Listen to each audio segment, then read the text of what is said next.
Bismillahirrahmanirrahim.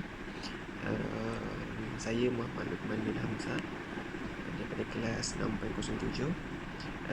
Pada hari ini saya ingin membentangkan berkenaan dengan tajuk kajian saya, iaitu kajian tindakan, iaitu tajuknya penggunaan kaedah nyanyian dalam meningkatkan daya ingatan murid tahun 4 terhadap tajuk rukun solat. Kita pergi kepada fokus kajian. Untuk kajian saya, kajian ini berfokus dalam membantu murid tahun 4 untuk mengingati rukun solat, mengikut urutan yang betul melalui kaedah nyanyian. Yang mana daripada kajian saya ni, saya nak meningkatkan tahap hafalan murid-murid tu mengingat rukun solat mengikut urutan yang betul. Kalau kita tengok di sekolah, kalau kita tanya budak-budak, bukan budak-budak lah, cikgu sekalipun, kalau kita tanya apa rukun solat kedua, dia mesti akan teragak-ragak. Dan lagi kalau budak, kalau kita tanya. Jadi daripada kajian saya ni, daripada kaedah yang saya terapkan, yang saya gunakan ni, InsyaAllah dapat meningkatkan ingatan untuk pelajar-pelajar mengingati rukun solat, termasuk dengan dia punya urutan ni sekali. Sebab tu pengajaran dan pembelajaran berlaku, saya sebagai pengkaji telah mendapati beberapa orang murid tidak fokus dan tidak dapat mengingati isi pelajaran yang telah disampaikan. Walaupun kita dah ajar sebelum tu, tapi bila lepas kita mengajar tu, kita kasih lembaran kerja, dia tak dapat ingat. Walaupun kita dah mengajar dia time PNP tu, dia tak dapat ingat. Daripada lembaran kerja yang diberikan juga, lembaran kerja, sebahagian murid tidak dapat menjawab dengan betul walaupun baru sahaja selesai proses PNP. Yang mana kalau kita tengok, kita baru sahaja menyelesaikan proses PNP, dan pada akhir PNP tu kita tanya pelajar, dan pelajar tak jawab. Hari ini disebabkan oleh proses mengingat. Dia tak ada teknik mengingat yang betul. Budak kalau kita kasih macam itu je, dia susah untuk mengingat. Jadi kita kena kasih teknik, cara untuk mengingat. Jadinya berdasarkan kajian saya ni, saya telah menggunakan kaedah nyanyian sebagai teknik untuk pelajar mengingat. Daripada mana saya menggunakan sebuah lagu yang menggunakan melodi lagu Tanya Sama Pokok, dan saya ubah suai melodi tu dan masukkan lirik lagu tu berkenaan dengan rukun solat. Jadinya bila saya terapkan macam ni, budak akan lebih familiar. Sebab lagu tu sendiri sinonim dengan pelajar. Pelajar tahu lagu Tanya Sama Pokok tu. Seterusnya kita pergi kepada objektif kajian. Apa objektif kajian yang pertama? Objektif kajian yang pertama ialah meningkatkan kebolehan murid dalam mengingat fakta bagi tajuk rukun solat menggunakan kaedah nyanyian. Meningkatkan kebolehan murid untuk mengingati fakta bagi tajuk rukun solat. Ini obvious lah, memang tujuan, memang objektif kita yang paling penting. Yang kedua pula, objektif yang kedua, meningkatkan prestasi murid dalam tajuk rukun solat dengan penggunaan kaedah nyanyian melalui lagu rukun solat yang telah diubah oleh penyelidik, iaitu oleh saya sendiri. Dan yang ketiga, mewujudkan suasana pembelajaran yang menyeronokkan dan menghiburkan dengan penggunaan nyanyian dan dalam PNP. Kalau kita tengok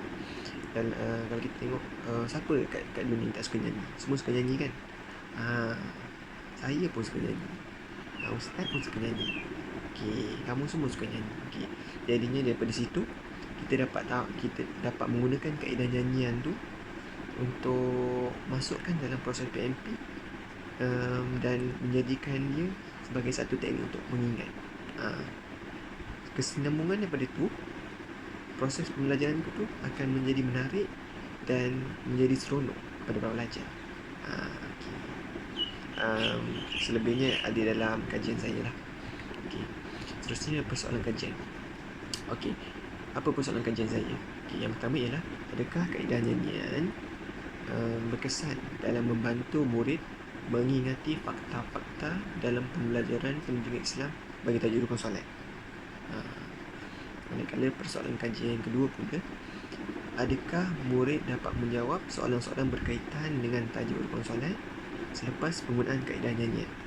Selepas kaedah nyanyian itu digunakan. Yang ketiga pula, adakah kaedah nyanyian dapat mewujudkan suasana pembelajaran yang seronok bagi memudahkan murid mengingati isi pelajaran?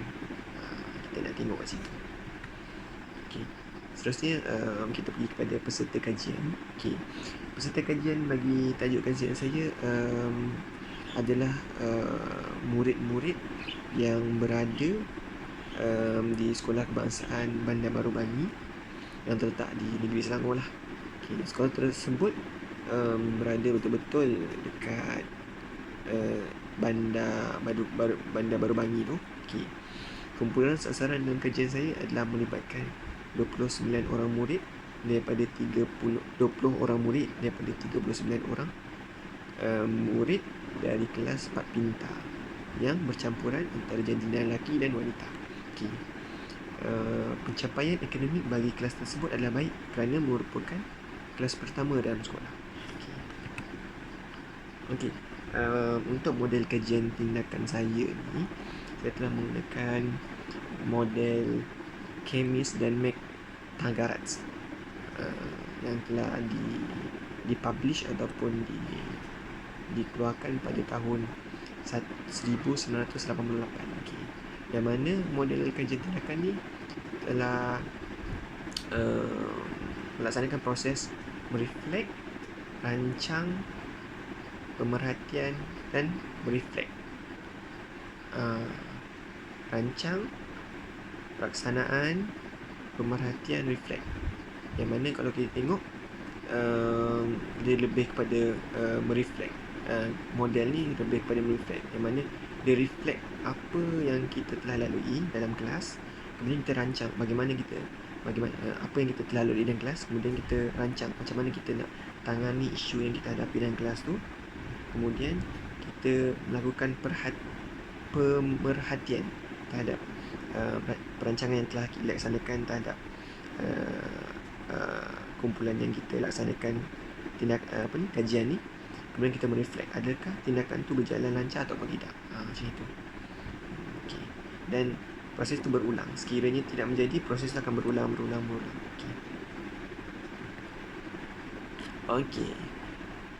Bagi kajian tindakan saya telah menggunakan pengumpulan data awal dengan menggunakan kaedah pemerhatian.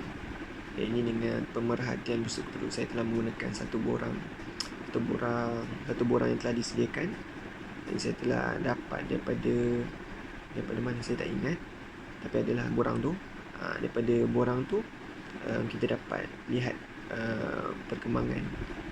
perkembangan yang diperlukan dalam borang tu. Yang kedua ialah temu bual.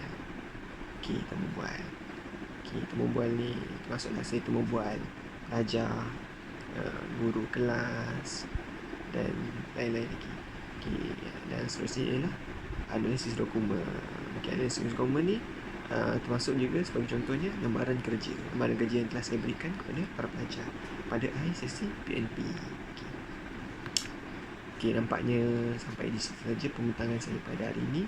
Minta maaf kalau ada tersalah bahasa dan terkurang kata.